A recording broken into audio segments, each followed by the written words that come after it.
Je veux 5 000 $. Regarde bien mes lèvres, hein. Je veux 5 000 $. J'ai besoin de ce fric, sinon je vais te buter.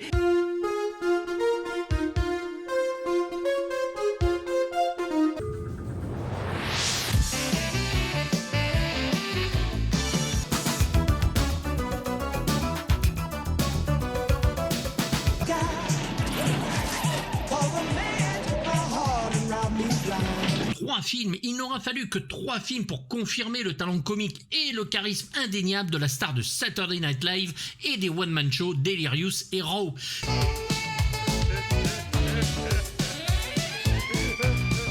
48 heures de Walter Hill, Un fauteuil pour deux de John Landis et ce flic de Beverly Hills que personne ne voit venir vont propulser la star sur le sommet de la montagne Hollywood, Eddie Murphy. Une méga star donc dont ce film va monopoliser le box-office américain avec en son centre l'acteur en tête d'affiche bien sûr, au centre du récit aussi et intérêt principal de l'intrigue.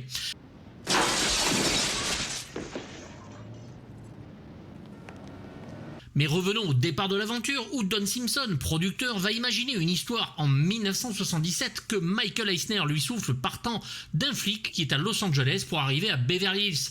Danilo Bach est contacté pour en écrire le script et va présenter son travail en 1981 nommé Beverly Drive.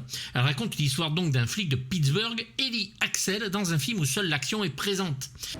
Mais qu'est-ce que c'est que ce bordel ?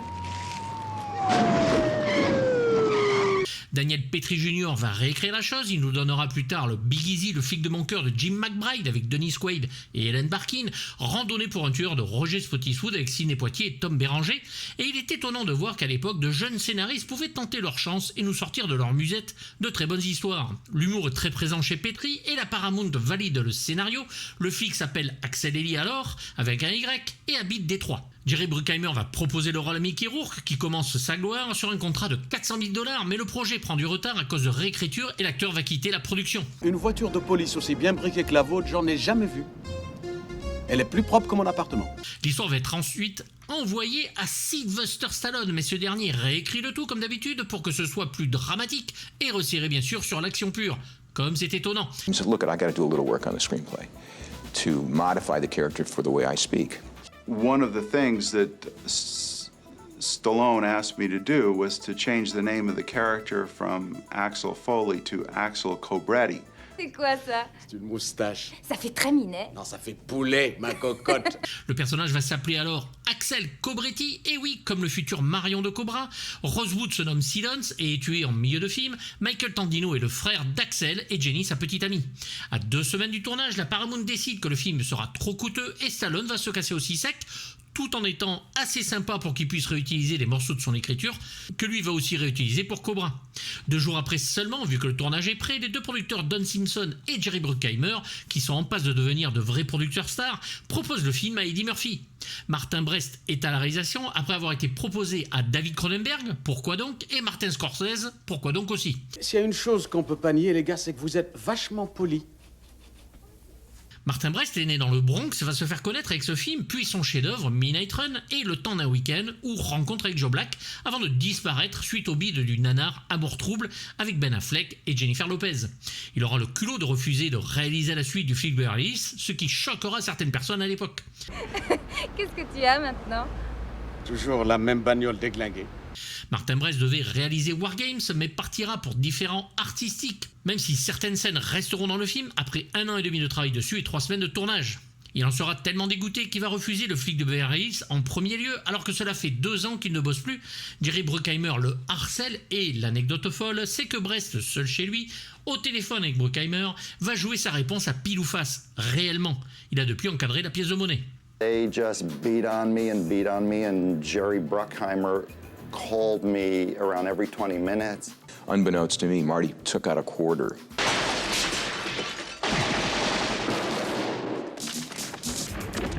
And I said, you know what, I'm gonna flip this coin. Flip the coin, and it came up heads, which was to do the movie. And he framed the quarter. Follet? Et comment sait-il qu'on est là? Parce que je t'ai laissé conduire. À la photographie, c'est Bruce Surtees qui a collaboré sur un nombre incroyable de films de Clint Eastwood, toujours parfait dans ses jeux de lumière souvent naturels, et dont le contraste qu'il fait entre Détroit et Beverly Hills est ici flagrant.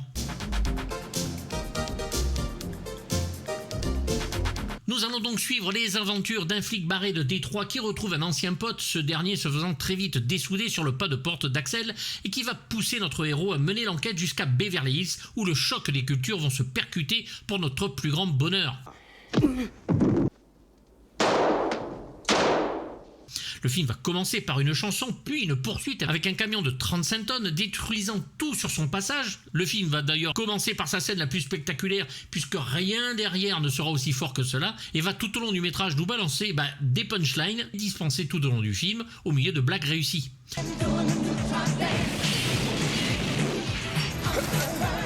Une poursuite menée de main de maître, et quel bonheur, en practical où les voitures se font hacher menu dès le départ. Un début où usine d'automobiles, maisons délabrées et sans-abri traînant dans les rues est passé au faste, palmier et beau temps de Beverly Hills avec ses policiers trop polis. En bref, Eddie Murphy est un éléphant dans un magasin de porcelaine. Ils sont dangereux, ces cons. Un budget de 15 millions de dollars qui ne va pas marcher, non, qui va littéralement exploser le box-office et envoyer tous ceux qui ont produit, réalisé et joué dans le film sur la stratosphère du succès avec, tenez-vous bien, tenez-vous mieux, 316 millions de dollars dans le monde et près de 3 millions d'entrées en France. Le scénario sera même nommé aux Oscars. Tu sais que tu n'as pas à avoir honte si ta queue devient raide? Ben, c'est une queue, c'est fait pour bander. Si ces dames se fatiguent, c'est pour arriver à ça. Sa queue aussi devient raide, mais jamais il le dira parce que c'est ton chef. Les chefs, ça doit avoir la queue molle. Eddie Murphy n'aura donc pas été le premier sur la longue liste des acteurs envisagés pour le rôle. Richard Pryor, Al Pacino, Mel Gibson, John Travolta, Arnold Schwarzenegger, Harrison Ford, James Caan et même un tout jeune Bruce Willis sont sur la liste. Posez vos mains sur la table. Philippe! Tourne à ta place. Mais qu'est-ce que tu fais avec ce flingue? Martin Brest, conscient du potentiel de sa star, va laisser le Eddie en roue libre et le voir improviser certaines scènes ou dialogues, ainsi que la plupart des moments entre Murphy, Reynolds et Ashton, qui jouent Rosewood et Taggart, ce qui va provoquer de grands éclats de rire et des scènes à retourner. C'est parce qu'ils ont vu deux types à l'allure suspecte avec des bosses sous leur manteau qui rentraient dans cette boîte. Eddie and all the other actors, but Eddie, you know, historically and sort of legendarily is an amazing improviser. Un passage en particulier après la boîte de nuit où les flics doivent expliquer à Bogomil ce qui s'est réellement passé fut improvisé par Eddie alors qu'il venait de s'accorder un peu de café, ce qu'il ne boit jamais, faisant très attention à ce qu'il met dans son corps, et va se retrouver tellement excité qu'il va débiter son texte et improviser de la meilleure des manières, et il suffit de regarder Taggart pour comprendre que l'acteur se fend la gueule. Qui était vachement super. Je suppose qu'ils ont un sixième sens, ou alors vous avez d'excellentes méthodes, mais... It was so funny. And I squeezed myself, I pinched myself so hard. When you see the scene, you'll see my hands are in my pockets. Ce qui est sûr, c'est qu'ils sont très spéciaux. C'est vrai, hein? De vrais champions. Ce sont des Superman. Dommage qu'ils soient si modestes. Il suffit de voir aussi n'importe quelle scène où il déconne pour voir que tous ceux qui sont à côté, ils regardent ailleurs, ils se pincent la peau pour ne pas exploser de rire. Axel Foley peut tout faire, tout tenter, s'inscrire dans un hôtel de luxe alors qu'il n'a pas un rond sous prétexte de racisme. Vous croyez que j'ai pas pigé votre manège, mademoiselle? Pour qui est-ce que vous me prenez? Vous savez, je suis pas complètement idiot. Dans une scène si drôle comme quoi c'est possible, et de par sa couleur et son statut social, tout faire péter dans son monde blanc et riche, qu'il regarde de haut pour qu'au final, l'association se fasse et une amitié profonde en émerge. Michael Jackson ne viendra pas en Floride tant qu'il sera interdit au Beverly Palm Hotel, parce qu'ici on refuse le nègre. Vous avez un documentaire dernièrement qui est sorti sur Arte, obligeant presque le personnage à dire que tout ce qu'il fait c'est du social, oubliant carrément que quand il regarde la caméra c'est John Landis qui le décide, c'est un tic de cinéma chez lui et pas Eddie Murphy qui le demande. Ce documentaire prête beaucoup à Eddie Murphy sa dénonciation alors qu'à l'époque il le dit lui-même, je ne fais que du divertissement. Que nous comprenons, Quel est le tarif monsieur. exact de cette Seulement $235 la nuit. Cela donnera de grands moments comme la scène du restaurant select réservé à ses membres où Foley change de personnage en un claquement de doigts pour aller voir le grand méchant. Y a-t-il quelque chose que... Oui, je voudrais voir Victor Maitland. Il y joue un homosexuel de la meilleure des manières et on se fend la gueule. C'est complètement improvisé et ça va mettre en scène le talent du grand Eddie avec ce culot qu'on lui connaît et qui manque aujourd'hui. Ramon, le jeune homme du motel, il se souviendra qu'il avait un petit début de... Quand il lit le script, il sait de suite que le film marchera parce que, comme il le dit lui-même, il est assez réaliste en ce qui concerne son talent. Martin Brest va souvent se tourner vers lui et lui demander « Trouve-moi quelque chose », ne serait-ce que quand il donne sa voiture au valet de parking ou quand il rentre justement dans ce restaurant, il doit trouver des idées et il le fait merveilleusement bien. Faites gaffe à ma bagnole parce que c'est ici qu'elle a été esquintée la dernière fois que je suis venu. Merci. Un bagou exceptionnel en VO mais aussi en version française dont il faut saluer le travail impeccable de Med Hondo et de tous les comédiens de doublage du film. Avec ce trio de personnages, nous allons de suite trouver le film culte et Eddie effectivement un film à sa hauteur et Murphy nous prouvait qu'il est allé sur la comédie comme sur l'action. Ne bouge pas! Et tourne-toi! Dis donc, Roswell, t'es un sacré bon dieu de flic, tu sais. L'inspecteur William Billy Rosewood est interprété par Judge Reynolds. Il est ici un jeune détective de police envoyé pour suivre et surveiller Axel Foley, engoncé dans son costume et fasciné par notre Eddie. Vous êtes tous en état d'arrestation!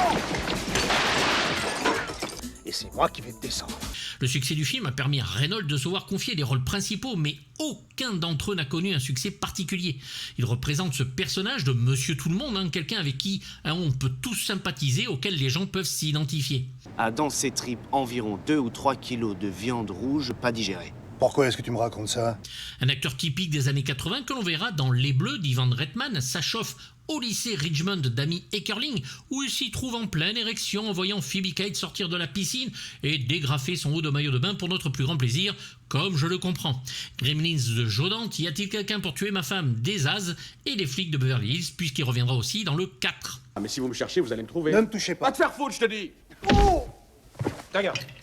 Le sergent John Taggart, flic bourru malgré son appartenance à la section de Beverly Hills, est un flic prudent mais capable de cogner quand il le faut, même s'il doit s'en excuser derrière. Monsieur, je m'excuse de vous avoir frappé. Nous le verrons sur la saga, sauf le 3, bien lui en a pris, puis King Kong 2 de John Guillermin en militaire à la poursuite du singe, excellent Marvin dans le grand Midnight Run de Martin Brest, et père de Keith dans L'amour à l'envers d'Howard Dutch. Vous avez vu Butch Cassidy?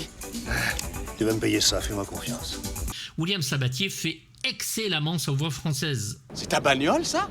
Oh non, ici à Beverly Hills, on prend la première voiture qui se présente. Janet Jenny Summers est interprétée par Lisa Eilbacher et doublée par Céline Monsara, la future voix de Julia Roberts. Lisa est aussi une actrice des années 80, surtout connue pour ce rôle donc. Elle est aussi casée dans Officier Gentleman de Taylor Hackford ou Laurie Kessler dans Le Justicier de minuit de Jack Lee Thompson et une des premières victimes du monstre dans Le Léviathan de George Pan Cosmatos. Elle est née en France et sera un temps culturiste amateur, et oui. Et le plus dur sur le film sera pour elle de le cacher par ses vêtements et elle joue donc ici l'amie d'enfance d'Axel Foley qui travaille dans une galerie d'art pour le méchant Victor Maitland. Je suis le lieutenant Bogomil du commissariat de police de Beverly Hills. Souhaitez-vous porter plainte contre le sergent Taggart? Le lieutenant Andrew Bogomil, responsable de la brigade de Beverly Hills, est joué par le génial Ronny Cox, un flic intègre qui va devoir apprendre que contourner les règles, un petit peu mais contourner quand même, peut aider à résoudre une enquête. Il est menteur! Vous feriez bien d'aller à l'hôpital pour vous faire soigner. Il va apprendre et apprécier Axel, comme Rosewood et Taggart, et le personnage reviendra dans le second en étant le départ de l'histoire puisqu'on lui tire dessus. Cox est un acteur absolument excellent que l'on a vu dans le Délivrance de John Boorman, Enfer mécanique d'Elliot Silverstein, Tueur de flics d'Harold Baker et bien sûr le magistral Robocop de Paul Verhoeven où il incarne ce cadre fumier numéro 2 de l'OCP Dick Jones et encore plus salopard en Vilos Cohagen dans le Total Recall, toujours du Hollandais violent. Il est ici parfait avec en plus une voix française aux petits oignons grâce à Roland Ménard, voix de Glenn Ford et impeccable sur toutes ses voix. Maintenant écoutez-moi, petit remueur de merde. Pas de grand film, sans grand méchant bien sûr, et bordel que celui-ci est excellent. Sophistiqué, riche et avec un sérieux je m'en foutisme qui nous régale, le génial Steven Berkoff assure en Victor Maitland, homme d'affaires plus scrupuleux qui fait tuer le pote d'Axel et trafique de la drogue. Victor, écoute... Fermez-la! Je ne veux pas entendre vos salades. Berkoff est un acteur anglais qui va commencer dans les séries télévisées et aura un petit rôle d'ouvrier drogué qui pète un boulon dans le Outland de Peter Yams. En 1983, on le verra incarner le salopard général Orloff dans Octopussy de John Glenn, un James Bond, puis ce rôle de Maitland, suivi en 1985 par, encore un méchant, le lieutenant-colonel Podolsky qui va torturer notre cher John Rambo dans le second volet de la saga. Il sera même le père de Christine Scott Thomas dans Under the Cherry Moon de Prince. Jetez votre arme!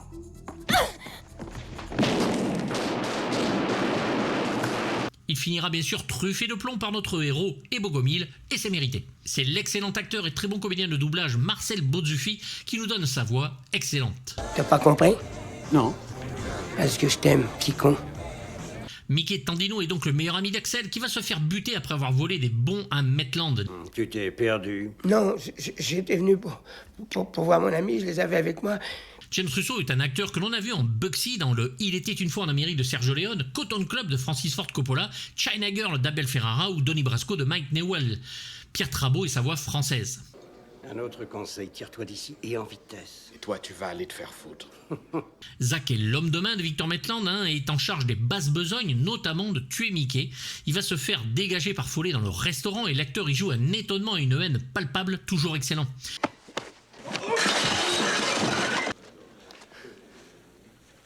Banks est un très bon acteur qui va se faire buter de façon démentielle dans le 48 heures de Walter Hill, souvenez-vous, le lobby de l'hôtel au début, et aura sa carrière basée sur des rôles de méchants la plupart du temps.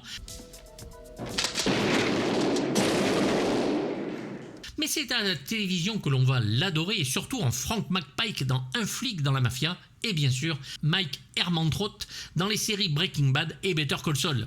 Albert Rogier le double ici. C'est bien l'homme qui est passé à travers l'aventure de Maitland et qui a mis à mal une de nos voitures, avec des bananes. Le chef de la police, Hubbard de Beverly Hills, est joué par Stephen Elliott. C'est bien sûr un gros ronchon, dubitatif et souvent en colère quant aux agissements de notre Axel. Il va comprendre que ces flics ont quand même fait le job malgré tout. Eh bien, je suppose que je dois vous féliciter, c'est dans l'ordre. Et parfaitement doublé ici par Claude Joseph, qui fit la voix de Jen Hackman pendant longtemps. Est-ce que cet enculé de Foley est par là? Ça t'ennuierait de me dire d'où tu viens, espèce de petit connard. Le rôle de l'inspecteur Douglas Todd est interprété par Gilbert R. Hill, réellement policier au sein de la police de Détroit. Il fera même partie du conseil municipal de la ville et a le plus beau cul du commissariat dans le film. T'as vraiment le plus beau cul de tout le commissariat. Ne te fous pas de moi, Axel. Pas aujourd'hui. Il ne sera donc qu'un flic toute sa vie et n'aura joué que dans les 3 films de la saga, et Robert Liensol fait sa voix française. Comment ça va aujourd'hui? Salut. Moi je vais bien, merci, je m'appelle Serge et est-ce que je peux vous aider? Pas de flic de Beverly Hills, premier du nom, sans le formidable Serge qui accueille tout le monde dans la galerie d'art de Maitland. Monsieur Ahmed Foley désire la voir. Non, Axel Foley. Axel. Ouais. Axel. Sa rencontre avec Axel Foley est très drôle, notamment grâce à un doublage génial de Marc François, acteur français et voix de Bobcat Goldthwait dans les Police Academy, mais surtout de Louis Tully, joué par Rick Moranis dans SOS Phantom 1 et 2 d'Ivan Reitman. Oh Danny, voyons, ferme ça s'il te plaît, on dirait un poitrail de chien crasseux, on a envie de le gratter. Le personnage revient dans le 3e opus, mais sans dialogue digne de ce nom. 135 000 $. Non, sans blague. Il n'y a pas de blague, il n'y a pas de blague, il n'y a pas de blague, c'est une magnifique œuvre d'art. C'est Bronson Pinchot qui joue ce rôle connu en France pour les séries Notre Belle Famille ou Larry et Balky et le téléfilm adapté de la nouvelle de Stephen King, Les Langoliers. Il reviendra apparemment dans le 4e futur volet. Todd te cherche, il est d'une humeur de chien, y a pas à dire, c'est une connerie de première. Mais t'as fait pire, pas vrai?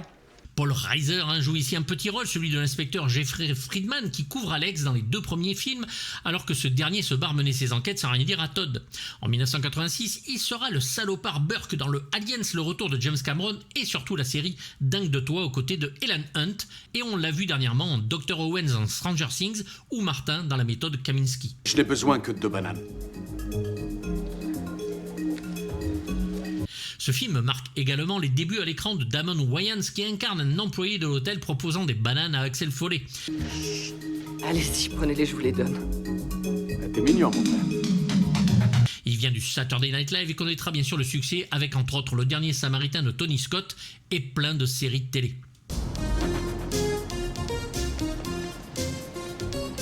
Vous voulez goûter?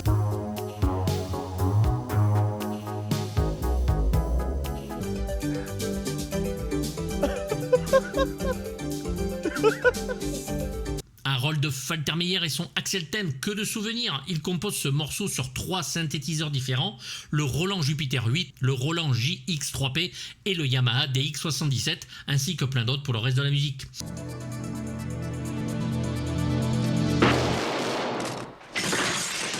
Hormis ce morceau, l'album commercialisé par MCA en 1984 ne contient pas de musique instrumentale, mais des chansons d'artistes comme Patti LaBelle, Glenn Frey et les Pointer Sisters.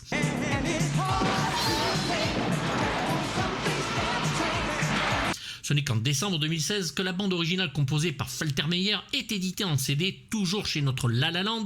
À noter la chanson d'ailleurs Nasty Girl du groupe Vanity 6, produit à l'époque par Prince, pendant la scène qui se déroule dans la boîte de striptease et qui ne sera pas présente sur l'album, est suggérée pour le film par la stripteaseuse qui danse. Regarde le gars là-bas avec le manteau noir. Ce thème de Faltermeyer, Axel F, sortira en 45 tours et deviendra un tube planétaire que l'on entendra même en boîte de nuit, fait rare même en France. Le Harold est d'origine allemande et travaille pendant un temps avec Giorgio Moroder, notamment en programmant les synthés sur Midnight Express. C'est ici son premier travail en solo sur un gros film en plus, avec un seul mot d'ordre, une musique fun et cool. Et c'est exactement ce que ce thème va évoquer, tout en devenant un des derniers singles de musique de film. Plusieurs thèmes seront créés pour l'ambiance de l'enquête et les méchants, les scènes d'action et les flics de Beverly Hills qui sont composés avec plusieurs variations. Une musique cool donc très divertissante, des chansons au score, véritable ode aux années 80, qui file la banane à l'écoute et nous fait appuyer sur la pédale de l'accélérateur si vous êtes dans la bagnole. C'est pas du sucre en tout cas. Une musique qui sera maintes fois copiée, rarement égalée, et qui amènera aussi l'arrivée du teuton Zimmer avec sa vision de la musique contemporaine, un peu moins fun, certes, mais intéressante parfois. Le flic de Beverly Hills, c'est une musique indispensable, essayez de vous la trouver. Eh bien, Trésor, toujours en rogne après moi?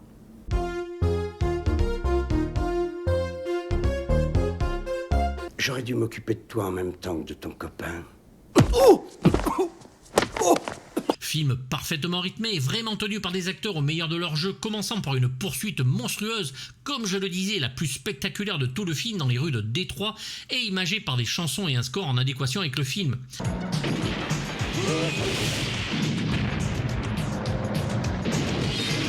Le flic de Beverly Hills, c'est juste démentiel pour le plaisir qu'il procure aux spectateurs encore aujourd'hui et des scènes encore violentes qui restent du script de Stallone. Le film a des scènes d'action réussies entre la poursuite du début et la baston de fin, en practical en plus évidemment. De suite seront tournées, la première par Tony Scott et la troisième très oubliable de John Landis qui n'y croit plus. En 2013, une série tirée de la saga est envisagée, la chaîne CBS commande un épisode pilote et c'est Brandon T. Jackson qui a été choisi pour incarner le fils d'Axel Foley. Vous pouvez trouver cet épisode sur YouTube si vous avez du temps à perdre. Papa, retourne à ta place ou tu vas en prendre plein la gueule. Beverly Hills Cop Axel Foley de Mark Molloy, un inconnu, sortira sur Netflix en 2024 avec une partie du casting qui revient. Le flic de Beverly Hills est devenu un classique avec le temps, voire l'était déjà à l'époque. On ne parlait que de ce film au lycée et de tous les films d'Eddie Murphy, c'est celui qui reste au final, celui dont on se souvient le plus. Avec son look et sa fusillade finale pendant 15 minutes où les impacts de balles impressionnent, c'est Eddie le Conquérant qui reste absolument divin et qui semble instoppable. Je ne sais combien d'extraits j'aurais voulu mettre et que je laisse au montage. J'aurais mis presque tout le film, bordel de merde. Un film que j'ai vu 100 fois, que je reverrai 100 fois. Un bonheur comme toujours. 1h40 qui passe comme 2 minutes.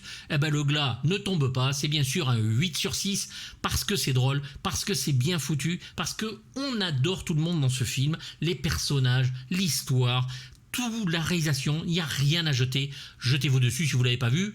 Vous devez être deux. Voilà, j'espère que vous êtes d'accord avec moi, que vous aimez ce film autant que moi. Moi, c'est vraiment un régal. Je suis vraiment fan de ce premier film. N'hésitez pas, bien sûr, à rejoindre la chaîne Patreon si vous en avez envie. Pour soutenir la chaîne, vous y verrez des vidéos souvent en avance, parfois plus longues, et des vidéos inédites sur les films d'horreur, puisque je ne peux pas les mettre sur YouTube à cause des extraits. Pensez à vous abonner et à activer la petite cloche. Et je vous dis à bientôt. Bye bye. Vous allez aimer.